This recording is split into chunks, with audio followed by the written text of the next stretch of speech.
சென்னையில் உள்ள ஒரு பள்ளியில் என்னைய சிறப்பு விருந்தினராக கூப்பிட்டுருந்தாங்க. அந்த பள்ளியில் உள்ள ஒரு குழந்தை முதல் பரிசு வாங்கியிருந்தது கவிதை போட்டியில். அந்த கவிதை அதை எவ்வளோ அழகாக கவிதை எழுதியிருக்கு பாருங்களேன். இயற்கை சார்ந்த ஒரு கவிதை எழுதியிருக்கு. அது கண்டிப்பாக எல்லாரும் கேட்கணும், கேட்டு பாருங்களேன். தலைப்பு: இயற்கையே நீ எங்கே போனாய்? வெயிலை வெறுத்து ஓடுகிறாய், நீ மரத்தை அறுத்து வாடுகிறாய், பின் நிழலை தேடி அலைகிறாய், சிறு சிறு துளியாய் உன்னை இழைக்கிறோமே, இயற்கையே நீ எங்கே போனாய்? தண்ணீர் இல்லாமல் தவிக்கிறோம், தாகத்தில் வாடி அழுகிறோம், தன்னிலை இழந்து வாழுகிறோம், இப்பொழுது தானியம் இல்லாமல் தவிக்கிறோம், இயற்கையே நீ எங்கே போனாய்?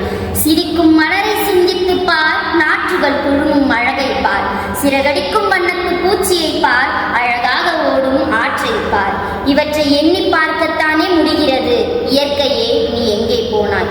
பஞ்சத்தில் வாழும் நிலை வந்தது, வெப்பத்தில் வாடும் கணம் வந்தது, நிழலை தேடும் நொடி வந்தது, பசுமையை சிந்தித்து மட்டும் பார்க்கும் சிறு பொழுதும் வந்தது, இயற்கையே நீ எங்கே போனாய்?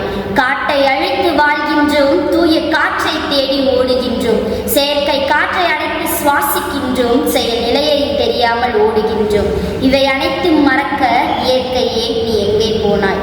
சிறகடிக்கும் வண்ணத்து பூச்சி சிறகடிக்கட்டும் இனி வானிலே, ஆக்சிஜன் தேடி ஓடும் நிலையை மறப்போம் இனி வாழ்விலே, சிந்தும் மழை துளிகளில் நிரம்பட்டும் வாய்க்கால், மகிழ்ந்து நிமிரட்டும் நெல்நாற்றுகள், பறவைகள் இசைத்து பறக்கட்டும் வானிலே, வேளாண்மையில் உயரட்டும் நாடே, சிரித்தும் சிந்தித்தும் கற்க வேண்டும் உன்னையே, அதற்காக வா இயற்கையே வா, நீ போகா